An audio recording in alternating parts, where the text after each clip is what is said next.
Pelaksana SPD SD Kepala Sekolah TK Negeri Watulea, Kabupaten Buton Tengah, Provinsi Sulawesi Tenggara.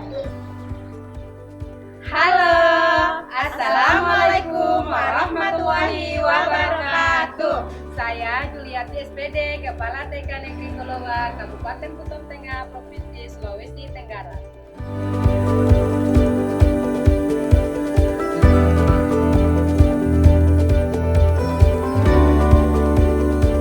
Informasi sekolah penggerak ini pertama saya dapatkan dari Dinas Pendidikan. Kami diundang untuk sosialisasi. Saya menjadi penasaran. Kemudian saya membuka YouTube, ada Mas Menteri yang memperkenalkan program sekolah penggerak yaitu Merdeka Belajar. Lalu ada dua lagi sosialisasi yang diadakan di kabupaten. Yang pertama dari LPMP Provinsi Sulawesi Tenggara. Kemudian yang kedua sosialisasi dari BP PAUD Provinsi Sulawesi Tenggara.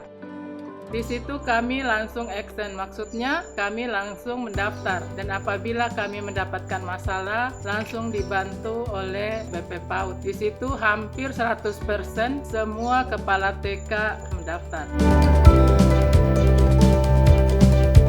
Setelah kami mendaftar, lalu di dalam itu pertama kita harus mengisi CV. Nah, kami mengupload berkas, kemudian mengisi esai. Esai itu yang kami isi adalah tentang pengalaman kita sebagai kepala sekolah.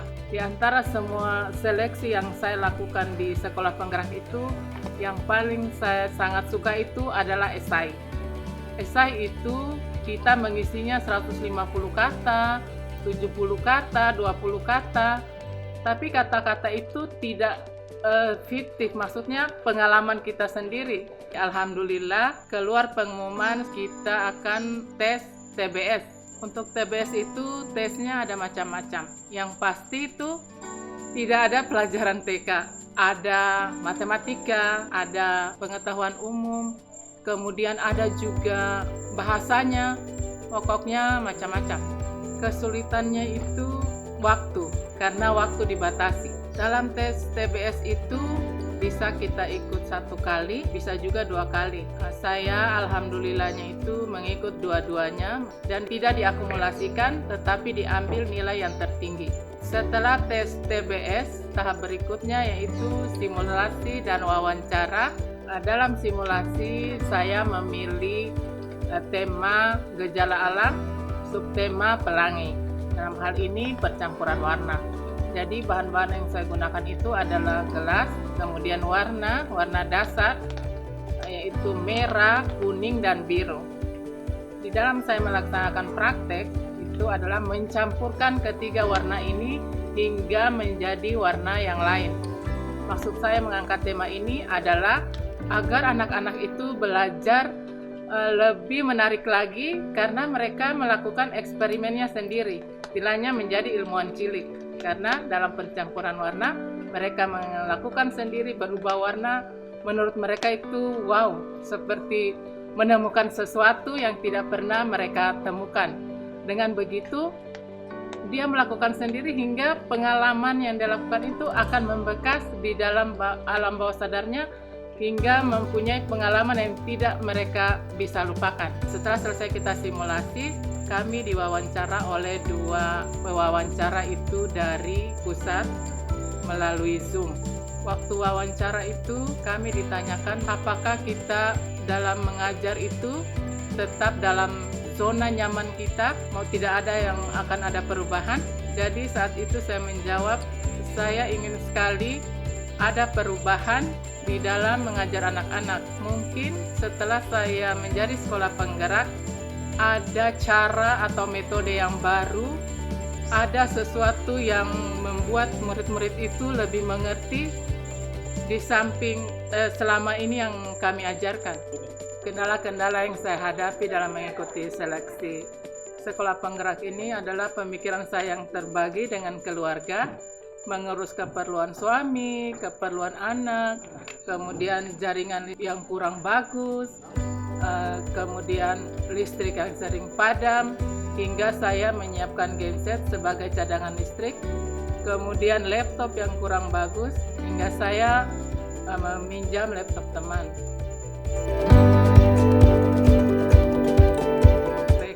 Watulya itu bergabung dengan kantor kelurahan. Pada tahun 2020 berubah status dari swasta menjadi negeri. Di sekolah saya itu dibantu oleh 5 orang guru. Kemudian murid saya berjumlah 101 orang, terdiri dari 5 rombel. 2 rombel itu kelompok A, 3 rombelnya kelompok B. Alhamdulillah pada tahun ini jumlah tamatan saya itu berjumlah 75 orang. Yang paling amazing yang saya rasakan itu adalah guru sudah mulai mengenal laptop dan menguasai IT. Kemudian kalau di dalam pembelajaran itu selain tatap muka, saya juga membawa anak-anak itu di luar untuk belajar secara langsung di alam. Harapan kami dengan pengalaman itu pelajaran yang akan kami berikan tidak cepat dilupakan. Dalam mengikuti seleksi sekolah penggerak ini, saya banyak mendapatkan dukungan dari keluarga, guru-guru, orang tua murid, pemerintah setempat yang turut mendoakan agar saya bisa lolos. Alhamdulillah saya bisa lolos menjadi sekolah penggerak. Ada satu hal yang sangat menegangkan bagi saya saat tes simulasi dan wawancara. Karena saya takut, sudah lama tidak mengajar, dan saat simulasi saya langsung dinilai oleh tim penilai dari pusat. Kesan saya yang lain setelah mendapatkan pengumuman menjadi sekolah penggerak dan lulus, saya langsung sujud syukur sebagai ucapan terima kasih kepada Allah hingga saya lulus menjadi sekolah penggerak. Pesan saya kepada teman-teman yang belum lolos dan yang akan mengikuti seleksi sekolah penggerak, tetap semangat dan tetap berjuang, tidak boleh patah semangat, karena saya sudah merasakan pengalaman dan pengetahuan yang lebih banyak lagi setelah menjadi sekolah penggerak. Buat pemerintah, semoga program sekolah penggerak ini lebih ditingkatkan lagi di tahun-tahun yang akan datang. Lalu semoga program ini tidak sampai di sini saja, akan lebih meningkat lagi hingga di semua sekolah TK di seluruh Indonesia bisa menjadi sekolah penggerak. Harapan saya untuk guru-guru setelah menjadi sekolah penggerak itu, guru itu mempunyai idenya sendiri. Harapan untuk diri saya setelah mengikuti sekolah penggerak ini, lebih banyak lagi pengetahuan yang saya dapat, kemudian banyak pelajaran yang saya akan salurkan kepada guru-guru saya, untuk anak didik saya, untuk lebih baik lagi di masa yang akan datang.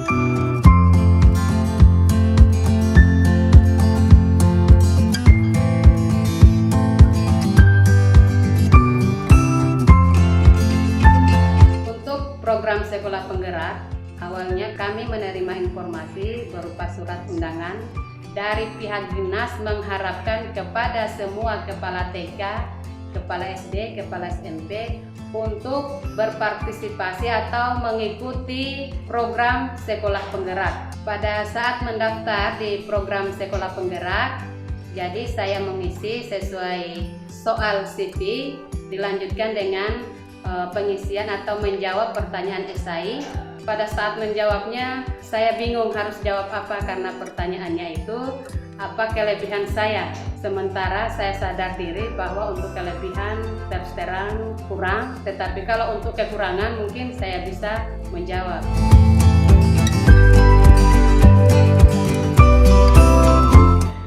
Setelah tahap pendaftaran, kami memasuki tahapan selanjutnya, yaitu tes bakat skolastik, tes simulasi mengajar, dan tes wawancara. Tes bakat skolastik dilaksanakan 2 kali, tahap 1 dan tahap 2, dan alhamdulillah saya bisa laksanakan kedua tahapannya itu.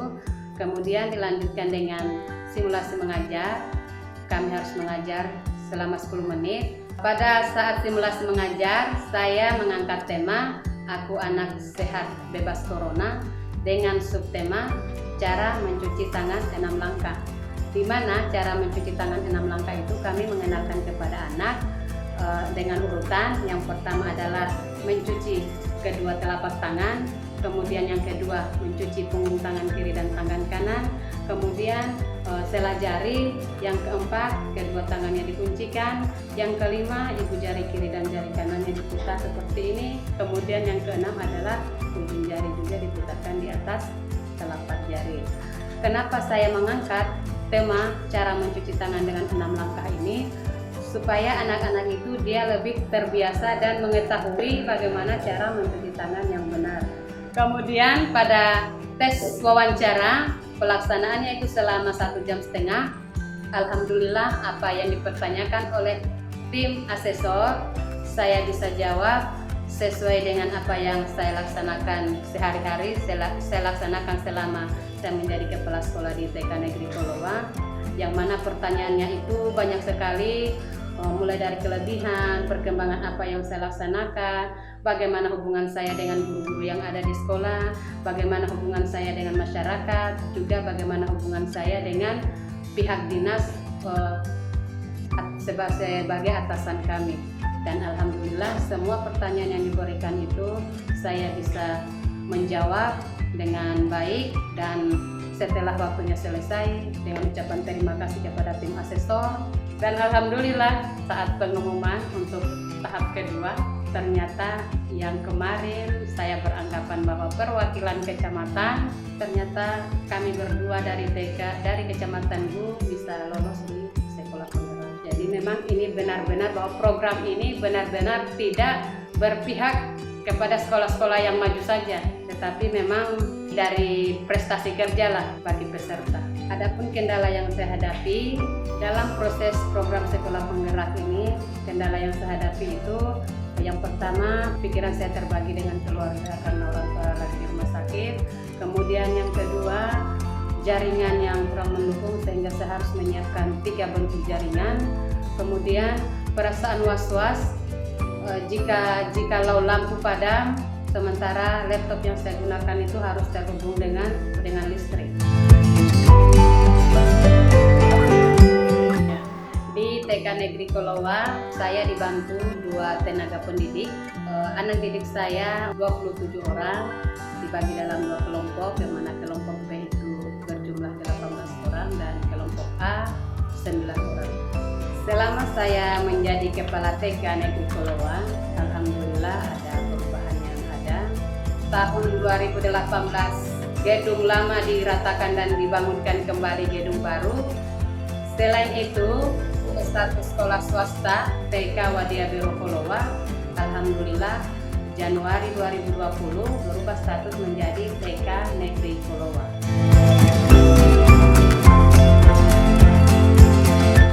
Pelaksanaan program sekolah penggerak ini sangat berkesan karena dalam mengikuti kegiatan ini memang harus butuh perjuangan, butuh pengorbanan, butuh semangat, karena dengan mengikuti kegiatan program sekolah penggerak ini banyak yang akan kita hadapi, banyak yang akan kita temui, dan semuanya itu adalah untuk kepentingan atau untuk meningkatkan kualitas kita sebagai pendidik PAUD. Pesan saya untuk seluruh kepala sekolah TK, mari kita sama-sama mengikuti program sekolah penggerak ini, karena dengan mengikuti ini insya Allah kompetensi kita akan lebih meningkat, akan lebih maju, sehingga pendidikan anak usia dini di Indonesia akan lebih baik. Harapan saya di program sekolah penggerak ini, khusus untuk diri saya, semoga saya bisa lebih meningkatkan kompetensi dan kualitas saya, sehingga saya lebih baik lagi dalam memimpin sekolah ini. Kemudian guru dan murid-murid yang ada di TK Negeri Kolowa akan lebih baik dan lebih maju.